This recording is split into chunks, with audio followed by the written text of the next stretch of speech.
नमस्कार दोस्तों, study affairs YouTube channel पे आपका स्वागत है। मैं कौशलेंद्र यादव आपका स्वागत करता हूं अपने इस यूट्यूब चैनल पे। तो आज है 8 मार्च 2026। आज बनने वाले संपूर्ण क्वेश्चंस को हम देखेंगे जो कि करंट अफेयर से रिलेटेड होंगे और इससे जुड़े संपूर्ण फैक्ट को हम जानेंगे। तो चलिए शुरू करते हैं। हमारा आज का पहला क्वेश्चन है, विश्व आर्थिक मंच WEF के उस अध्यक्ष का नाम क्या है जिन्होंने हाल ही में अपने पद से इस्तीफा दे दिया है? What is the name of the president of the world economic forum WEF who was recently resigned from his post?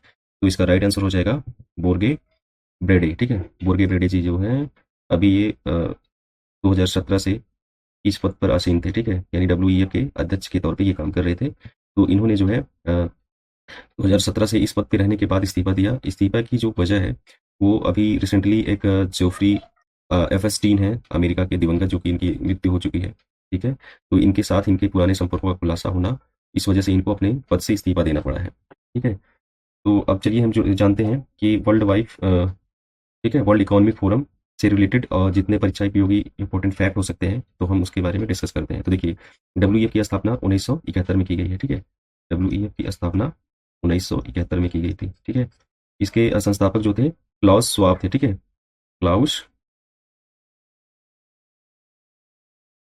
Schwab, Klaus Schwab ने इसकी स्थापना की थी। इसका मुख्यालय जिनेवा स्विट्जरलैंड में है। ठीक है, जिनेवा स्विट्जरलैंड में है। ठीक है,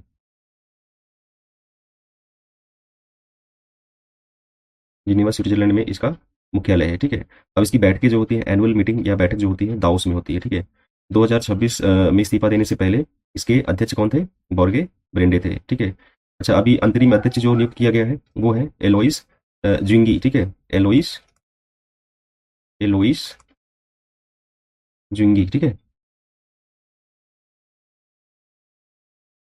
एलोइस ज्विंगी ने अभी रिसेंटली इनको जो है इंतरिम प्रेसिडेंट और CEO बनाया गया है। ठीक है, अब जो हमारा जो है WEF है वो किन किन चीज़ों के लिए उत्तरदायी होता है? देखिए, ये जो है ग्लोबल कॉम्पिटिटिवनेस रिपोर्ट प्रकाशित करता है। ठीक है, ग्लोबल रिस्क रिपोर्ट प्रकाशित करता है। ठीक है, पब्लिश करता है। Future of job reports publish करता है। ठीक है, तो ये रिलेटेड थे जो है WEF से।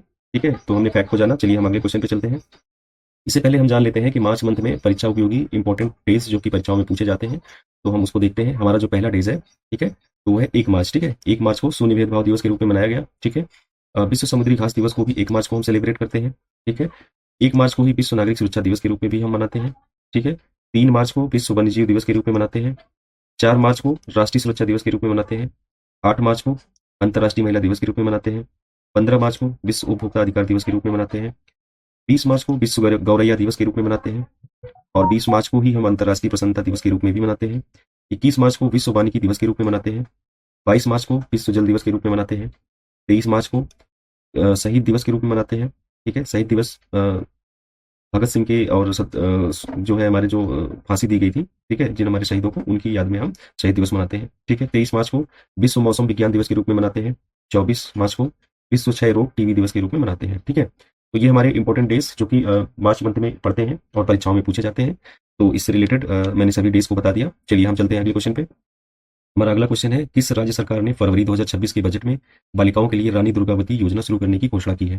ठीक है, तो जो है इसका राइट आंसर हो जाएगा छत्तीसगढ़ सरकार ने। ठीक है, अब योजना का नाम रानी लक्ष्मीबाई योजना क्यों रखा गया है? ठीक है, तो ये जो है गोंडवाना की एक वीरांगना थी दुर्गावती के नाम पे। ठीक है, सॉरी, लक्ष्मीबाई नहीं, ये रानी दुर्गावती के नाम पे रखा गया है। तो ये गोंडवाना जिले की एक वीरांगना थी रानी दुर्गावती, उन्हीं के नाम पे ये योजना रखी गई है। ठीक है, और ये योजना जो है छत्तीसगढ़ सरकार की है। ठीक है, तो छत्तीसगढ़ सरकार की योजना जो है उसमें राज्य की महिलाओं और युवाओं को स्वरोजगार के लिए प्रोत्साहित किया जाएगा। विशेष रूप से अनुसूचित जनजाति ST और अनुसूचित जाति यानी SC वर्ग के लोगों को आर्थिक सहायता दी जाएगी इसमें। ठीक है, इसका जो योजना का जो है नामांकन दुर्गावती जो कि गोंडवाना की है, गोंडवाना क्षेत्र से आती रिलेटेड है, वीरांगना थी जो कि अंग्रेजों से लड़ते हुए शहीद हुई थी। ठीक है, तो उनके नाम पे ये योजना दुर्गावती योजना शुरू की, रानी दुर्गावती योजना शुरू की गई है। ठीक है, इस योजना में जो है व्यवसाय शुरू करने के लिए, स्वरोजगार करने के लिए ऋण व अनुदान दिया जाएगा। ठीक है, योजना का मुख्य फोकस आदिवासी क्षेत्रों के आर्थिक विकास पर है। लाभार्थियों को ट्रेनिंग और वित्तीय सहायता दोनों दी जाएगी यहाँ पे। ठीक है, इस योजना में राज्य में महिला सशक्तिकरण और रोजगार बढ़ाने के उद्देश्य से चलाई जा रही है। अब हम इसका फैक्ट जान लेते हैं, छत्तीसगढ़ राज्य से रिलेटेड संपूर्ण फैक्ट जानते हैं। छत्तीसगढ़ की स्थापना जो की गई है 1 नवंबर, ठीक है, 1 नवंबर 2000 को की गई है। ठीक है, इसकी राजधानी रायपुर है, रायपुर, और इसके मुख्यमंत्री हैं विष्णुदेव साई। ठीक है, इसके मुख्यमंत्री हैं विष्णुदेव साई, ठीक है। विष्णुदेव साई इसके मुख्यमंत्री हैं। राज्यपाल का कौन है, तो इसके हैं रमन डेका, ठीक है। रमन डेका इसके राज्यपाल हैं छत्तीसगढ़ के, ठीक है। अब हम देख लेते हैं छत्तीसगढ़ में मुख्य वाइल्ड लाइफ सेंचुरीज कौन कौन सी हैं, ठीक है। तो देखिए यहाँ पे जो है वर्ना वर्ना वापारा वाइल्ड लाइफ सेंचुरी, ठीक है। अचना कमार वाइल्ड लाइफ सेंचुरी, ठीक है। उसके बाद है सीता नदी वाइल्ड लाइफ सेंचुरी, ठीक है। उसके बाद है Tamor Pingala wild life sanctuary, ठीक है। उसके बाद है उदंती वाइल्ड लाइफ सेंचुरी।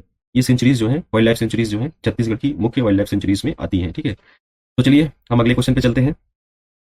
देखिए छत्तीसगढ़ के वित्त मंत्री ओपी चौधरी ने बजट में इस योजना की घोषणा की जिसके तहत राज्य की बेटियों को 18 वर्ष की आयु पूरी करने यानी एडल्ट होनी चाहिए 1.5 लाख की आर्थिक सहायता प्रदान की जाएगी, ठीक है। तो चलिए हमारा जो अगला क्वेश्चन है, भारतीय वायुसेना का अब तक का सबसे बड़ा हवाई वायु शक्ति 2026 यानी हवाई अभ्यास वायु शक्ति 2026 का कहाँ आयोजित किया गया है, ठीक है। आयोजन कहाँ किया गया है, तो ये आपको बताना है। इसका जो राइट आंसर हो जाएगा जैसलमेर मेर राजस्थान, ठीक है। जैसलमेर मेर राजस्थान में इसका आयोजन किया गया है, ठीक है। तो ये जो है ये अभ्यास राजस्थान के जैसलमेर मेर जिले के, ठीक है। यह अभ्यास राजस्थान के जैसलमेर जिले के पोखरण फील्ड फायरिंग रेंज में आयोजित किया गया जिसका उद्देश्य वायुसेना की मारक क्षमताओं का प्रदर्शन करना था, ठीक है। तो हम देखते हैं अभी वायुसेना के कितने युद्धाभ्यास होते हैं जो कि फैक्ट जान लेते हैं, युद्ध परीक्षाओं में पूछे जा सकते हैं। तो देखिए जो पहला जो भारतीय वायुसेना की स्थापना है 8 अक्टूबर 1932 को की गई, ठीक है। प्रमुख एयरफोर्स अभ्यास जो परीक्षाओं में पूछे जाते हैं, ठीक है, जो वायुसेना के द्वारा किए जाते हैं तो हम उसको जान लेते हैं, ठीक है। 8 अक्टूबर 1932 को भारतीय वायुसेना का अधिगठन किया गया था, ठीक है। गठन किया गया था, ठीक है। चलिए अब देखते हैं पहला जो अभ्यास करती है हमारी वायुसेना, ठीक है। तो गगन शक्ति, ठीक है। गगन शक्ति ये कहाँ कहाँ आयोजित किया जाता है, तो ये भारत में आयोजित किया जाता है, ठीक है। किसके किसके बीच में होता है, तो यहाँ पे जो है भारत और अमेरिका के बीच में होता है, ठीक है। दूसरा हमारा जो है सॉरी गगन शक्ति जो है ये हमारा गगन शक्ति भारतीय वायुसेना का सबसे बड़ा युद्धाभ्यास है और ये 2018 में पहली बार किया गया था। इस युद्ध की जो है इसका उद्देश्य होता है युद्ध की स्थिति में आईएएफ की तैयारी, ठीक है, इंडियन एयरफोर्स की तैयारी और क्षमता का परीक्षण करना। इसमें लगभग 1000 से अधिक विमान शामिल होते हैं, ठीक है। और रिसेंटली अभी जो है वायु शक्ति 2026 का भी आयोजन किया गया है, तो ये सबसे बड़ा हवाई अभ्यास है, ठीक है। उसके बाद जो है हमारा अभ्यास किया जाता है, ठीक है, कोप इंडिया, ठीक है, एक्सरसाइज कोप इंडिया। तो एक्सरसाइज कोप इंडिया का आयोजन किन किन देशों के बीच में किया जाता है, तो भारत और अमेरिका के बीच में, यानी इंडिया एंड यूएस के बीच में ये अभ्यास शुरू किया जाता है। इसकी शुरुआत 2004 से की गई है। 2004 से भारत और अमेरिका, ठीक है, एयर कम्बैट ट्रेनिंग और सामरिक सहयोग को बढ़ावा देने के लिए ये अभ्यास करते हैं, ठीक है। उसके बाद है एक्सरसाइज गरुड़ा, ठीक है, एक्सरसाइज गरुड़ा गरुड़ा, ठीक है। गरुड़ा का जो अभ्यास किया जाता है भारत और फ्रांस के बीच में किया जाता है। इसकी शुरुआत 2003 से की गई है, ठीक है। इसका उद्देश्य होता है एयरफोर्स की संयुक्त युद्ध क्षमता को बढ़ाना, ठीक है। हमारा अगला जो वायुसेना का युद्धाभ्यास है वो है एक्सरसाइज पिच ब्लैक, ठीक है, ब्लैक पिच ब्लैक अभ्यास में जो है ऑस्ट्रेलिया में किया जाता है। इसमें कई सारे देश शामिल होते हैं और इसमें भारत भी भाग लेता है, ठीक है। और अगला हमारा जो अभ्यास है एक्सरसाइज इंद्रधनुष, ठीक है, ये भारत और ब्रिटेन के बीच में किया जाता है। इंद्रधनुष इंद्रधनुष, ठीक है, धनुष का अभ्यास किसके बीच में किया जाता है, इंडिया और ब्रिटेन के बीच में, ठीक है। इसमें जो है इसकी शुरुआत 2006 से की गई है। 2006 से भारत और इंग्लैंड एक साथ जो है ये युद्धाभ्यास करते हैं। इसका उद्देश्य होता है एयर कम्बैट और तकनीकी सहयोग को बढ़ावा देना, ठीक है। हमारा अगला युद्धाभ्यास है, ठीक है, एक्सरसाइज डिजर्ट ईगल, ठीक है। डिजर्ट ईगल भारत और यूएई के बीच में किया जाता है। इसमें क्या होता है, एयर ऑपरेशन और सामरिक सहयोग को बढ़ावा देने के लिए ये अभ्यास किया जाता है, ठीक है। तो चलिए हम चलते हैं अगले क्वेश्चन पे। हमारा अगला क्वेश्चन है स्वदेशी लाइट कम्बैट हेलीकॉप्टर एलसीएच प्रचंड में को पायलट के रूप में उड़ान भरने वाली देश की पहली राष्ट्रपति कौन बनी है, तो इसका जो राइट आंसर हो जाएगा द्रौपदी मुर्मू जी, ठीक है। द्रौपदी मुर्मू जी जो कि रिसेंटली अभी हमारी प्रधानमंत्री सॉरी हमारी राष्ट्रपति है, ठीक है। तो उन्होंने अभी जो है राष्ट्रपति द्रौपदी मुर्मू ने जैसलमेर एयरफोर्स स्टेशन पर स्वदेशी हेलीकॉप्टर प्रचंड में लगभग 25 मिनट की उड़ान भरी जिससे वह ऐसा करने वाली पहली भारतीय राष्ट्रपति बन गई है, ठीक है। तो राष्ट्रपति द्रौपदी मुर्मू जी ने जो है हमारे स्वदेशी हेलीकॉप्टर प्रचंड में 25 मिनट की उड़ान भरी, ठीक है। और हम चलते हैं अपने अगले क्वेश्चन पे। मणिपुर हिंसा की जांच के लिए गठित न्यायिक आयोग के लिए नए अध्यक्ष के रूप में किसे नामित किया गया है, तो इसका जो राइट आंसर हो जाएगा न्यायमूर्ति बलबीर सिंह चौहान, ठीक है। न्यायमूर्ति बलबीर सिंह चौहान को जो है केंद्र सरकार ने न्यायमूर्ति अजय लांबा के इस्तीफे के बाद न्यायमूर्ति बलबीर सिंह चौहान को मणिपुर हिंसा जांच आयोग का नया अध्यक्ष नियुक्त किया है, ठीक है। तो अब चलिए हम देख लेते हैं मणिपुर से रिलेटेड फैक्ट जो कि परीक्षा उपयोगी हो सकते हैं। तो देखिए मणिपुर की राजधानी जो है इम्फाल है, ठीक है, इम्फाल है मणिपुर की राजधानी। इसका गठन कब किया गया, तो 21 जनवरी 1972 को मणिपुर राज्य का गठन किया गया, ठीक है। इसके मुख्यमंत्री जो कि रिसेंटली अभी है एन वीरेन सिंह, एन वीरेन सिंह। इसके राज्यपाल जो कि रिसेंटली अभी राज्यपाल हैं बनाए गए हैं, तो अजय कुमार भल्ला, अजय कुमार भल्ला जो कि इसके राज्यपाल बनाए गए हैं अभी मणिपुर के। ठीक है, मणिपुर की मुख्य वाइल्ड लाइफ सेंचुरीज क्या क्या है। ठीक है, तो देखिए जो काइबुल लामजाओ नेशनल पार्क दुनिया का एकमात्र तैरता हुआ फ्लोटिंग नेशनल पार्क है। इसमें जो है संघाई डियर यानी मणिपुर का राजकीय पशु है, यहाँ पे इसका संरक्षण किया जाता है संघाई डियर का। दूसरा है जो है यांग यांग पोकी, ठीक है, लोक चाओ वाइल्ड लाइफ सेंचुरी, तो ये भारत म्यांमार सीमा के पास स्थित है, जैव विविधता के लिए प्रसिद्ध है। ठीक है, तो चलिए हम अगले क्वेश्चन पे चलते हैं। हमारा अगला क्वेश्चन है, हाल ही में टीके ओमन का निधन हो गया, वे किस क्षेत्र के प्रसिद्ध विद्वान थे। तो इसका जो राइट आंसर हो जाएगा समाजशास्त्र की फील्ड से रिलेटेड थे। ठीक है, टीके ओमन जी का जो निधन हुआ है, ठीक है, वो भारत के एक प्रसिद्ध समाजशास्त्री और जेएनयू के प्रोफेसर थे। उन्हें 2008 में पद्म भूषण से सम्मानित किया गया था। ठीक है, 2008 में उन्हें पद्म भूषण का सम्मान दिया गया था और उन्हें भारतीय समाजशास्त्र का एक प्रमुख वास्तुकार भी जाना के रूप में जाना जाता है। ठीक है, तो चलिए अगले क्वेश्चन पे चलते हैं। हमारा अगला क्वेश्चन है, पर्यावरण संरक्षण के लिए हाल ही में घोषित जीरो प्राइस किस विशिष्ट दृष्टिकोण पर आधारित है। तो इसका जो राइट आंसर हो जाएगा परिणाम आधारित नवाचार। ठीक है, यानी ऐसा नवाचार जिसमें उसके परिणाम यानी उसके रिजल्ट भी दिखे। ठीक है, तो ये जो है भारत में पहली बार घोषित यह पुरस्कार वास्तविक और वैज्ञानिक रूप से परिणाम आधारित पर्यावरणीय पहलों को दिया जाएगा। ठीक है, जो कि वायु जल या भूमि प्रदूषण को जमीनी स्तर पर कम करने में सफल होगी, यानी जिसका जमीन पे जिसका रिजल्ट दिखेगा। ठीक है, ऐसे हमारी सरकार जो है ऐसे नवाचारों को जो है यह प्राइस देगी, जीरो प्राइस।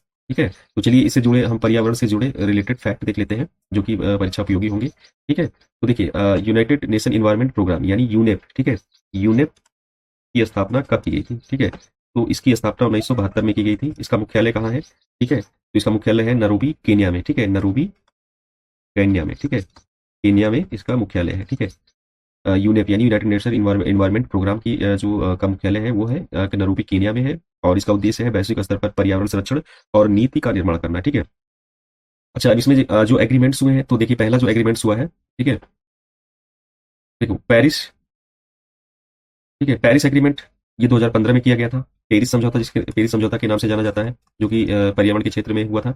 पेरिस समझौता, ठीक है, और ये जो है 2015 में किया गया था।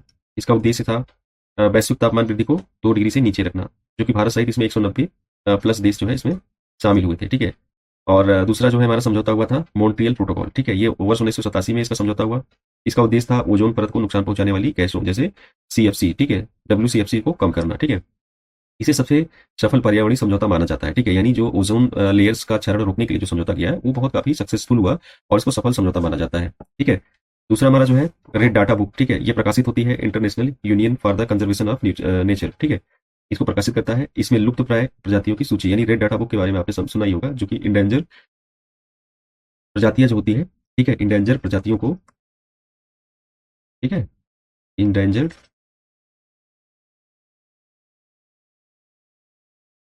जो प्रजातियां हैं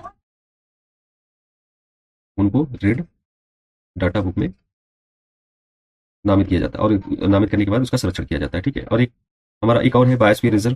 ठीक है, एक बायोस्फीयर रिजर्व के रूप में जो है चीजें संरक्षित की जाती हैं जो कि हमारे पर्यावरण से रिलेटेड है। तो इसमें जैव विविधता और पारिस्थितिकी तंत्र का संरक्षण किया जाता है। भारत में लगभग 18 बायोस्फीयर अभी तक है। ठीक है, अभी बायोस्फीयर रिजर्व है। ठीक है,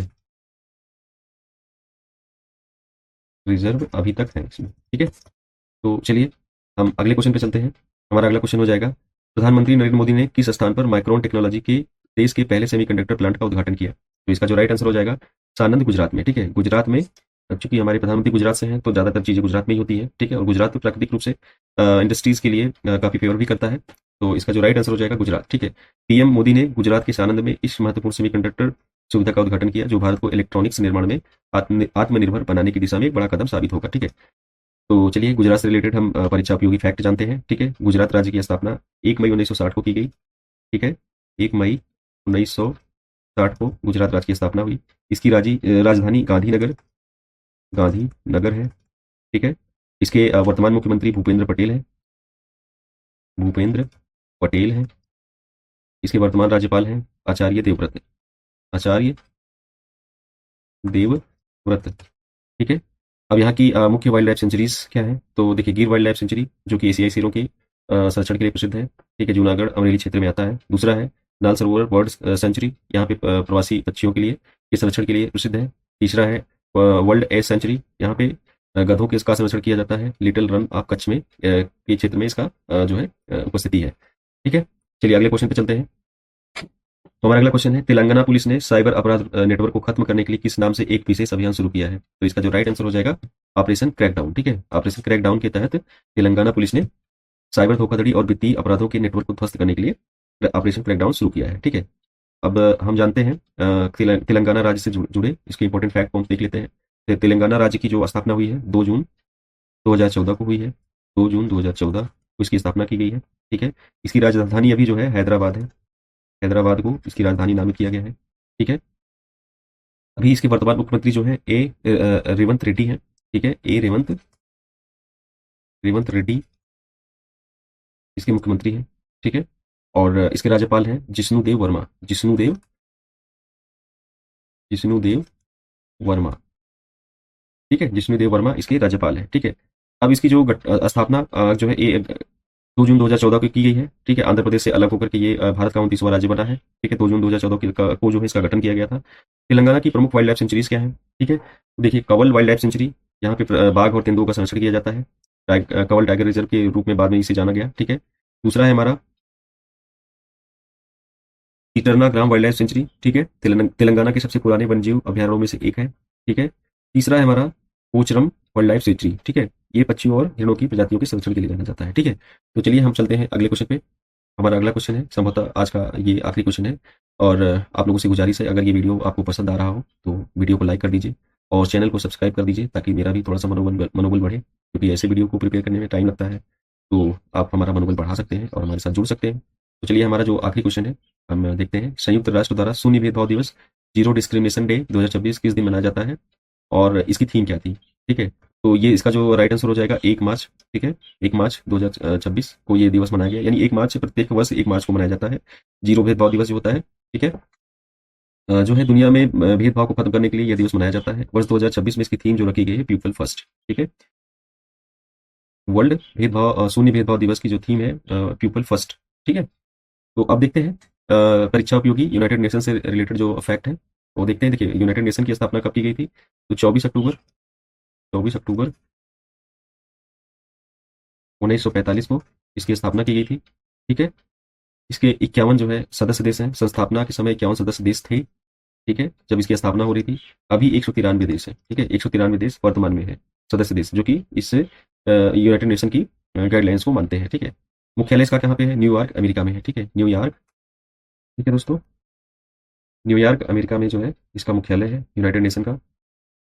स्थापना का जो उद्देश्य था विश्व शांति बनाए रखना और अंतर्राष्ट्रीय सहयोग को बढ़ाना। ठीक है, तो हमारा ये आज का आखिरी क्वेश्चन था। उम्मीद करते हैं आपको ये वीडियो पसंद आया होगा, तो वीडियो को लाइक कर दीजिए, चैनल को सब्सक्राइब करके वीडियो दोस्तों तक शेयर कर दीजिएगा। मिलते हैं आपसे अगली वीडियो में, तब तक के लिए गुड बाय, जय हिंद।